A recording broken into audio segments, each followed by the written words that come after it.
It was a typical, bustling Friday evening at the sleek, high-end restaurant Elara in downtown Los Angeles.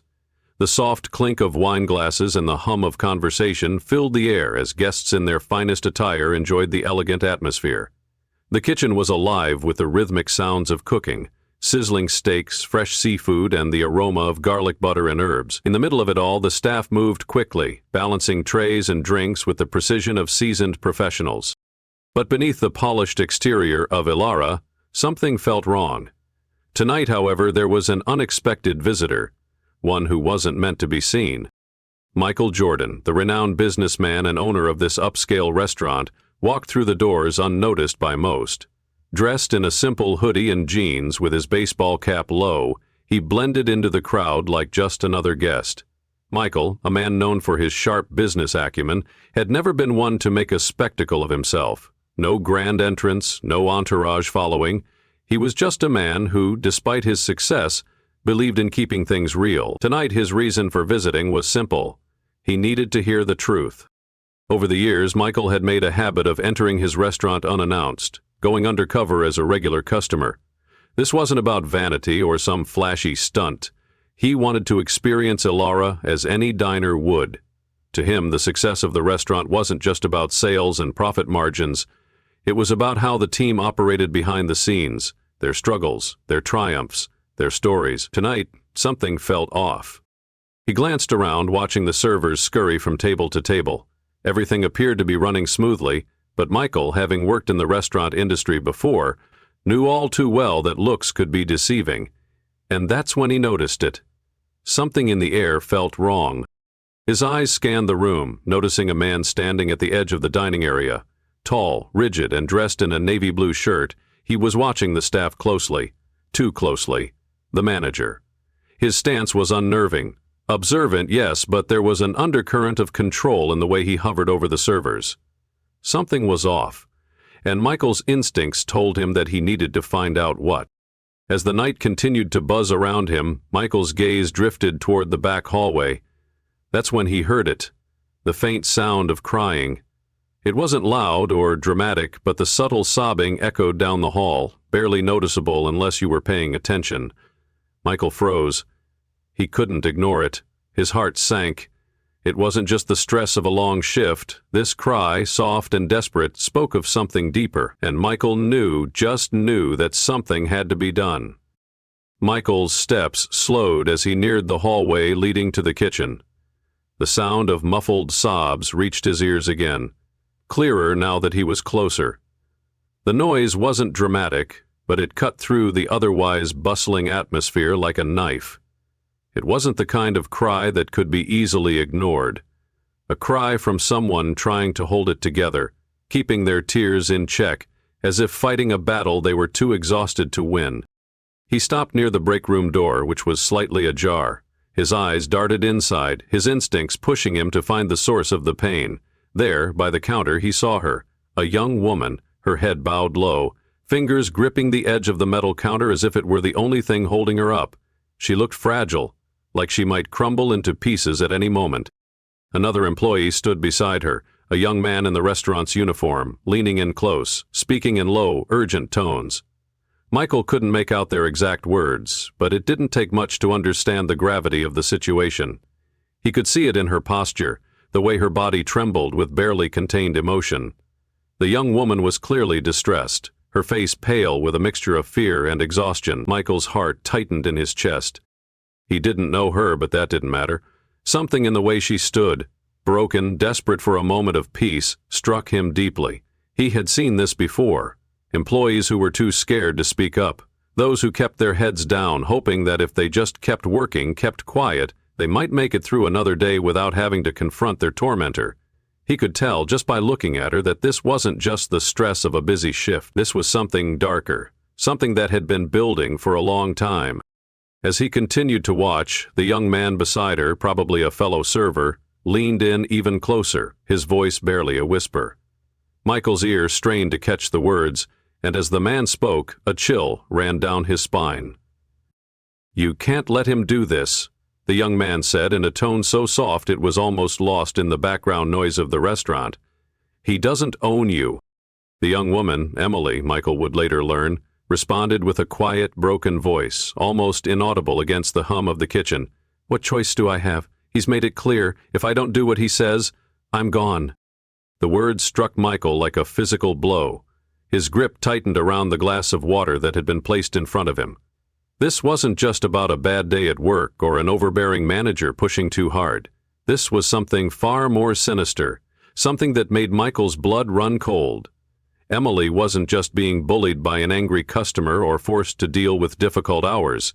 She was trapped, coerced into submission by someone she feared deeply. Michael knew this type of situation all too well, the kind of environment where power was used not just to control but to break. He had seen it happen in other industries, and even in his own line of work. People abusing their authority, preying on those they knew were vulnerable. People who had no choice but to stay, to endure. Emily was one of those people. But this wasn't just a bad work environment, this was exploitation at its core. Michael's initial reaction was to step forward, to walk into the room and ask her if she was okay, to confront her abuser head-on and demand answers. But something held him back. Right now, he wasn't Michael Jordan, the successful businessman and restaurant owner. He was just another customer, a stranger. And though his heart ached for Emily, he knew he couldn't rush in without understanding more about what was truly happening. Instead, he did what he had learned to do in moments like this. He observed. He stepped back, remaining in his seat at the bar, his gaze fixed on the scene unfolding just a few feet away. He needed to listen, to hear the truth from those who weren't afraid to speak it. This was no longer just about a bad work situation. It was about protecting someone who needed help, someone who didn't have the strength to speak up on her own. The tension in his gut grew with each passing second, but Michael stayed still, allowing the room to continue its flow of activity around him. He was no longer just a customer at Ilara, he was now a man on a mission, and he wouldn't leave until he knew exactly what was going on behind those kitchen doors. As Michael sat there, listening intently to the faint conversations from the break room, the weight of what was unfolding around him pressed heavily on his chest. The subtle hints of distress he had picked up from Emily were no accident. There was something far deeper at play, something that twisted at his gut. The more he observed, the more certain he became. This wasn't just about one manager being overbearing. This was about a systemic abuse of power, a predator hiding behind a mask of professionalism. His gaze returned to the floor, where the young man, Tyler, had just stepped out of the break room. Tyler, probably in his early 20s, adjusted his apron as he moved back into the flow of the busy restaurant. Michael couldn't help but notice the way Tyler's hands trembled, how his jaw clenched tightly as he attempted to maintain a semblance of composure. Tyler was rattled, and Michael could see it clearly. It didn't take long for Michael to make his move. He stood casually, making his way toward the server's station at the back of the room. He didn't rush, he never did. He needed to approach Tyler in a way that wouldn't set off alarms, that wouldn't make the young man feel cornered. As he reached the counter, he leaned against it nonchalantly, his voice calm and even. "Hey man, you got a pen?" Michael asked, keeping his tone light, casual. Tyler looked up, startled by the sudden presence. It wasn't every day that a guest of Michael's stature came up to talk to a server, but Michael wasn't here to intimidate him. He just needed a moment, an opening. Tyler handed him a pen, but instead of walking away, Michael lingered. He glanced at the young man's name tag. "Tyler, right?" Michael continued, his voice lowering just a little. "Is everything okay? Your friend seems a little upset." The words hit Tyler like a punch to the stomach. His eyes darted nervously around the room, glancing toward the front of the restaurant where the manager, Rick Calloway, was still keeping watch. Michael could feel the shift in the air, Tyler's discomfort, the sense that something wasn't being said. He wasn't going to push too hard, not yet, but he could see that Tyler was on the verge of saying more. "She's fine," Tyler muttered quickly, his voice tight. But Michael wasn't fooled. There was a fear in Tyler's eyes, an uncertainty that betrayed his words. Michael tilted his head slightly, his gaze soft but unwavering. "She doesn't look fine to me." Tyler's fingers tightened around the stack of plates in front of him. His shoulders stiffened as he struggled to maintain his composure, but it was clear to Michael that Tyler was on the edge of breaking. His voice dropped even lower, barely above a whisper as he finally spoke the truth. "She's not fine," Tyler admitted, his words barely audible over the noise of the restaurant. She's been dealing with this for a while now, but she can't leave. She can't afford to." Michael's heart sank at the admission. The pieces were starting to fall into place. Emily wasn't just dealing with a difficult manager. She was being held hostage by fear, trapped in a situation that made her feel like she had no choice but to endure the abuse. Michael's stomach tightened. He had seen this type of thing before, the way some people manipulated others, making them feel small, powerless, like they had no voice. But this was different. This wasn't just workplace stress. This was an abuse of power, plain and simple. Michael glanced at Tyler again, reading the fear in his face. Tyler wanted to help, wanted to say more, but he was terrified. Michael could see the hesitation in his eyes, the way his fingers fidgeted with the notepad at his waist. This wasn't just about protecting Emily anymore. It was about protecting everyone in this restaurant from a man who was using his position to intimidate and control them. "Has she told you anything?" Michael asked gently, trying to draw out more information without pushing Tyler too hard. "Is it a customer issue?" Tyler hesitated, and Michael didn't need him to say anything else. He already knew the answer. It wasn't a customer. It was Rick Calloway, the manager who had been standing like a hawk over the floor all night, the one whose presence exuded control and intimidation. Michael felt his muscles tense as he realized how deep this situation went. Calloway wasn't just a tough boss. He was a predator who knew exactly how to manipulate people to get what he wanted. "No," Tyler replied, his voice tight. "It's not a customer, it's him." He looked nervously toward the front of the room, where Rick Calloway stood, his arms crossed, surveying the staff like they were his property. "It's her personal business, but—" Michael cut him off gently. "It's not just personal, Tyler. This isn't okay."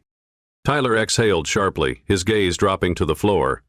"She doesn't want to say anything because she's scared. She can't leave, and we all see it. We all know what's going on." The words were like a gut punch to Michael. He had seen the signs before, the subtle shifts in behavior, the way employees walked on eggshells around someone who thrived on fear. It was a classic power play, one that left the victims feeling cornered, without options. Michael's heart ached for the employees, and especially for Emily, who had been forced into silence. Before he could ask anything further, Michael felt the presence of Rick Calloway behind him. The air in the restaurant shifted once more, tense, heavy with unspoken words. Michael didn't turn around right away. He didn't need to. He knew exactly who it was.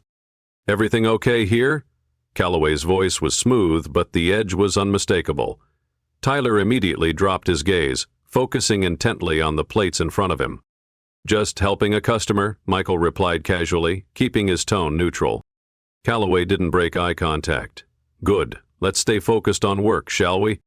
Tyler nodded quickly, visibly relieved to escape the conversation.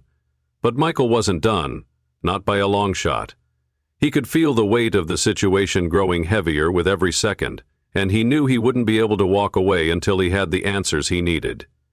This wasn't just about a bad manager. This was about power, control, and fear. And it had to end.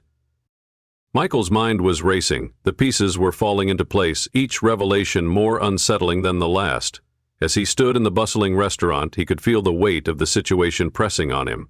Tyler's words echoed in his mind. "She can't afford to leave." That single sentence encapsulated the crushing reality that Emily, and perhaps others, were trapped in. Trapped by fear, by an abuser, and by a system that allowed it to continue. Rick Calloway was not just a tough manager. Michael could see it now. The look in Tyler's eyes, the way the staff had been acting around him. It all pointed to something darker, something more insidious. Calloway wasn't merely overbearing. He thrived on control, on power. He was the kind of man who manipulated those beneath him to do his bidding, making them feel like they had no choice but to comply with his demands. This wasn't just a bad boss. This was a predator who saw his employees as pawns to be used and discarded. And Emily was at the center of it. Michael knew he had to do something. He couldn't walk away from this, not when he had seen the fear in Emily's eyes, not when he understood the true extent of the damage Calloway had caused. The thought of someone abusing their power to hurt others ignited something inside Michael, a deep, protective instinct. He had built his career by standing up for what was right, and he wasn't about to let a man like Calloway get away with this. His heart pounded as he walked through the restaurant, his eyes constantly scanning the room. Calloway was still standing near the hostess station, watching the room with the same calculating gaze. His presence was commanding, the way he stood with his arms crossed, scanning for any signs of weakness. Michael's gut twisted at the sight. This wasn't a man who cared about the well-being of his employees. He was a bully, a tyrant, and now Michael was determined to make sure he would never hurt anyone again. Michael took a deep breath, steadying himself. He knew this confrontation wouldn't be easy, but he wasn't afraid. He wasn't going to back down. He wasn't just fighting for Emily, he was fighting for everyone in this restaurant who had ever felt powerless, for everyone who had ever been made to feel small. He walked up to the bar and glanced at the bartender, a young man named Nate who had been friendly but nervous earlier. Nate's shift had ended, but he was still there, standing near the back of the restaurant, watching the scene unfold. Michael didn't waste any time. He approached Nate, who looked up, startled but quickly relaxed when he saw Michael's face. They had exchanged pleasantries earlier, but now there was no time for small talk. Michael's voice was calm, but it carried the weight of something much more serious. "I need to ask you something, Nate," Michael said quietly. "About Calloway." Nate's eyes flickered with uncertainty, and he glanced over his shoulder toward Calloway, who was still surveying the room. Michael lowered his voice even further. "What's he really like?" he asked. Nate hesitated. The tension in the air was palpable. Michael could see it in the way Nate shifted uncomfortably. The fear in his eyes was undeniable. "He's strict," Nate finally said, his voice barely audible. "He likes things done his way, no questions asked." Michael leaned in closer, his gaze steady. "Is that all?" Nate hesitated, his lips pressed into a thin line. For a moment it seemed like he might not say anything more. But then, he exhaled sharply, his shoulders slumping in resignation. "No," Nate whispered, looking around nervously. "It's not just that. He's not just strict. He's controlling. He makes Emily stay late, just her, and when he calls her into his office, it's not normal, the way he talks to her. It's like she owes him something. You can see it in the way she tenses up, like she's afraid." The words hit Michael like a punch to the gut. He had suspected something was wrong, but hearing it out loud, from someone who had witnessed it firsthand, made it all the more real.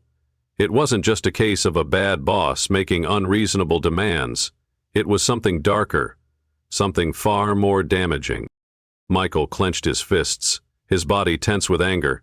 He had been through a lot in his career, but this was a new level of betrayal. The way Calloway had manipulated Emily, isolating her, using her fear to keep her under his thumb, it sickened him. And now, the truth was out in the open. Michael knew what he had to do. He couldn't let this man continue to terrorize his staff. He couldn't allow this toxic, abusive environment to fester any longer. Not in his restaurant, not under his watch. Without another word, Michael stood up straight and walked toward the back of the restaurant, toward the office where Calloway was likely hiding. He wasn't going to waste any more time. He had heard enough. It was time to confront the predator head-on. As Michael moved through the restaurant, the air felt thick with tension. He could feel the eyes of the staff on him, the weight of their unspoken thoughts pressing on him. They all knew what was going on, but they were afraid to speak out. But now Michael was their voice, and he wouldn't back down until Calloway was held accountable for his actions. When Michael reached the office, he paused for a moment, taking a steadying breath. He knew this would be a difficult confrontation, but he was ready. He had to do this, for Emily, for the other employees, and for every person who had ever been made to feel small by someone in power. He knocked on the door.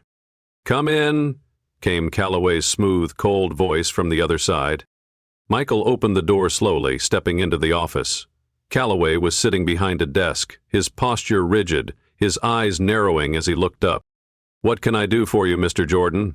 Calloway's voice was polite, but there was an edge to it now.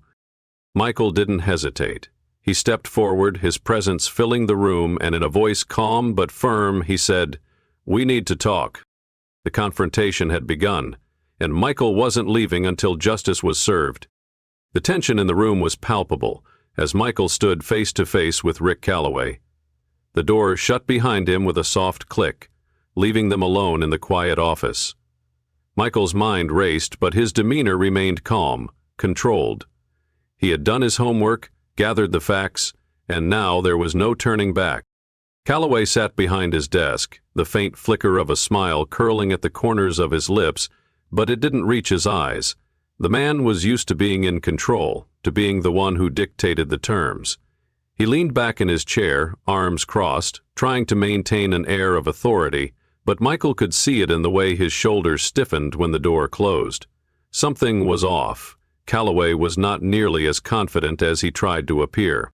"Michael, this is unexpected," Calloway said, his voice smooth but laced with an undercurrent of unease. "I didn't realize we had any issues to discuss."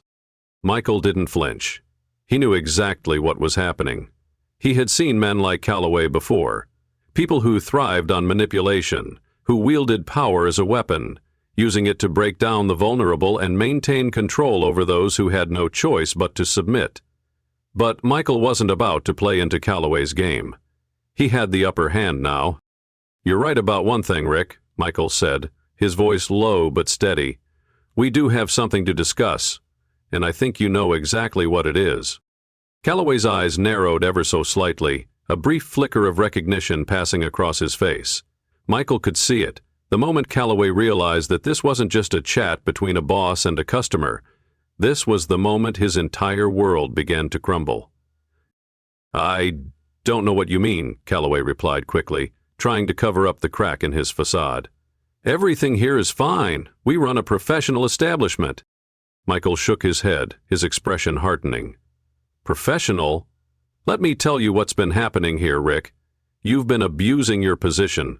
You've been exploiting your staff, making them feel like they have no choice but to do what you say. Emily, for example. You've been making her stay late alone, giving her that look, the kind that says she owes you something. That's not professional. That's manipulation. And I'm not going to let it slide." Calloway's mouth went dry. He opened his mouth to respond, but Michael didn't give him the chance. He pulled out his phone and with a deliberate motion played the recording he had secretly made earlier. The sound of Emily's trembling voice filled the room, raw and broken, saying, "If I don't do what he says, I'm gone." The color drained from Calloway's face as he heard Emily's voice, a voice so full of fear and helplessness. Michael watched Calloway's reaction carefully, noting the subtle shift in his posture. For the first time since Michael entered the office, Calloway looked nervous. He wasn't the predator anymore. Now he was the prey. Michael didn't give him a moment to recover. He continued, his voice cold with anger. "You thought you could get away with it, didn't you? You thought no one would notice, but I saw through your act, Rick. I heard the whispers, and I know exactly what you've been doing. You've been preying on vulnerable employees, making them feel trapped in a situation where they have no choice but to stay and endure your abuse. You've used your power to control them, and now it's over." Calloway shifted uncomfortably in his chair, his hands trembling slightly. I don't know what you're talking about. There's been some misunderstanding, Michael. I'm just trying to run a business here. Emily, she misunderstood things. I've always been professional." Michael leaned forward, his gaze unwavering. "No, Rick, you haven't been professional. You've been a bully, and you've been a predator, and now it's time for you to face the consequences of your actions." He stood up from his chair and walked to the desk, placing his phone on the surface. With a deliberate motion, he dialed the number for corporate HR. The phone rang once, twice, and then a voice on the other end picked up. "Hello, this is Sarah from HR. How can I help you?" Michael's voice was firm but calm. "Sarah, this is Michael Jordan. I need you to terminate Rick Calloway's employment immediately. He's been abusing his position and exploiting his employees. I've got all the evidence I need. I'll send it over to you, but I want this dealt with right now." There was a long pause on the other end of the line. Michael could almost hear the wheels turning in Sarah's mind as she processed the information. but there was no hesitation in her response. "Understood, Mr. Jordan. I'll take care of it immediately." With that, Michael ended the call and turned back to Calloway, who now looked visibly shaken. The smug confidence he had held moments ago had evaporated, replaced by fear. His control had slipped away, and there was nothing he could do to regain it. "You're done, Rick," Michael said softly. "You will never work in this industry again." Calloway opened his mouth, but no words came out. He was defeated. The man who had once commanded fear now sat there, a broken shell of the person he had been. Michael watched him for a moment longer, but there was no satisfaction in his gaze, no sense of triumph. What had happened to Emily, to the other employees? None of it could be undone, but Michael had made sure that Calloway would never hurt anyone again. With a final glance at the man who had terrorized his restaurant, Michael turned and walked out of the office. He didn't look back. He didn't need to. The truth had been exposed, and justice had been served. As Michael walked back into the dining area, the atmosphere had shifted. The weight that had hung over the restaurant was now gone. The air was lighter, freer. He could see it in the way the employees moved, the way they interacted with one another. They had been waiting for someone to stand up for them, and now they didn't have to wait any longer. Emily was still there, standing near the bar, her eyes wide with disbelief. Michael walked over to her, his steps slow but deliberate. "You're safe now," he said softly, his voice gentle. "It's over." She blinked, her lips trembling, and for the first time that night, a small smile broke through the fear in her eyes. It wasn't much, but it was enough. It was the first sign of hope in what had been a long, dark night for her. Michael gave her a reassuring nod and turned toward the rest of the staff. "You're all safe now, and this place will be better for it." With that, he walked out of the restaurant, his mission complete. The battle had been hard, but it had been worth it. The predator was gone, and the prey had been set free. And that was the way it was always meant to be. As Michael stepped back into the main dining area, the atmosphere of the restaurant had shifted. The palpable weight of tension that had hovered over Ilara for weeks, if not longer, had lifted. It was as if the very air had been cleared, and the burden that had gripped the staff was now gone. For the first time that night, there was a sense of calm that washed over the room, an unspoken relief that filled the space where fear had once been. The clink of glasses, the chatter of guests, and the hum of activity were no longer strained. They felt genuine, effortless. Employees exchanged looks, their eyes filled with something that had been missing, a sense of freedom, a sense of hope. Michael's steps were deliberate as he made his way toward the bar. He caught sight of Emily standing near the counter, still processing what had just transpired. Her eyes were wide, her lips trembling, as if unsure whether to believe it all. Her gaze met his, and for the first time in what seemed like forever, she allowed herself to breathe, to let go of the constant knot in her stomach. "It's over," Michael said softly, his voice steady but warm. "You're safe now." Her lips parted slightly, and for a brief moment, it was as if she was still trying to make sense of everything that had just happened. The sudden confrontation, the man who had wielded so much control over her life now gone from the picture. But beneath the confusion, there was a flicker of something else. Relief. A glimmer of something she hadn't allowed herself to feel for so long, hope. She swallowed hard, as if struggling to believe the words, and then her hands, which had been trembling for hours, finally stopped shaking. Her shoulders relaxed, the tension that had built up over countless sleepless nights slowly melting away. A small, hesitant smile spread across her face, though it was fragile, as if she didn't quite believe she had the right to smile yet. Michael gave her a reassuring nod, his eyes filled with understanding. "Take all the time you need," he said, his tone gentle but firm. "But know this, you're not alone anymore. No one here is." With those words, Emily stood a little taller. It was subtle, but it was a shift that spoke volumes. She wasn't the same person who had cowered in the shadows of Rick Calloway's control. She was someone who had reclaimed her power, who had been given the chance to stand on her own 2 feet again. The rest of the staff, who had been watching from a distance, began to gather around, their expressions more relaxed, the lines of worry that had marred their faces earlier in the evening now replaced with a sense of cautious optimism.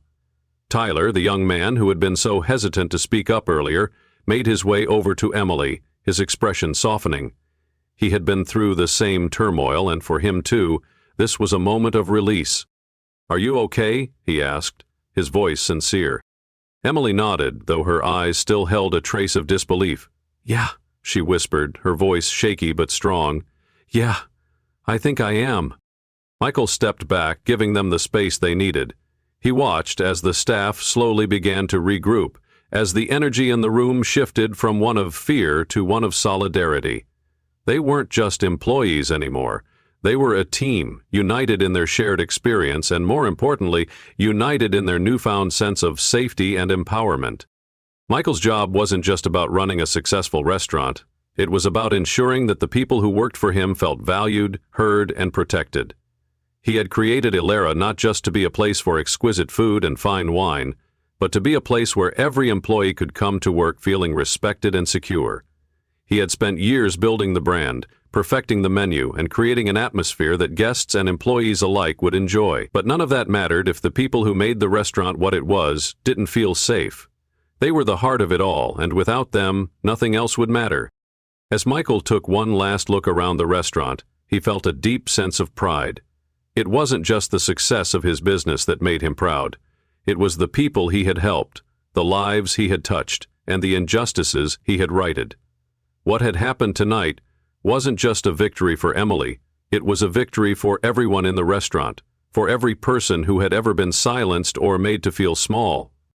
He could hear the laughter now, the easy, relaxed conversations between guests, the light-hearted banter between servers and kitchen staff. This was what the restaurant had always been meant to be, a place where people could come together and enjoy not only great food, but also a sense of belonging. Tonight, it wasn't just the food that was nourishing, it was the spirit of the place, the bond between the staff, and the knowledge that they had each other's back. Michael's phone buzzed in his pocket, but he ignored it. Right now, there was nothing more important than what was happening in this moment. He had done what needed to be done, and now it was time for the staff to heal, to rebuild, and to move forward. As he turned to leave, Michael stopped at the door, looking back at the employees. He could feel the weight of their eyes on him, their gratitude, their respect, but more than that, he could feel the shift, a subtle but powerful change that had taken place in the restaurant tonight. "You all did this," he said, his voice firm yet filled with warmth. "You stood up for each other, and you stood up for yourselves. That's what makes this place special." With that, he walked out, the door swinging closed behind him, but his presence remained, like a quiet assurance that the changes had been set in motion, that the shadows had been driven out, and that justice had been served. As Michael stepped out into the night, a quiet satisfaction settled over him. He had done what was right, and he had given the employees of Illara the chance to heal, rebuild, and move forward. But his journey did. Michael knew that, just like him, there are so many people out there who need to be reminded that standing up for what's right can make all the difference.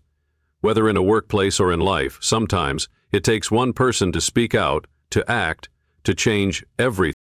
If you were inspired by Michael's actions, if you believe that justice and kindness should always triumph over fear and control, share this story with others. Let's continue to stand up for one another, to be the voices for. If you enjoyed this story, don't forget to like, comment, subscribe to our channel.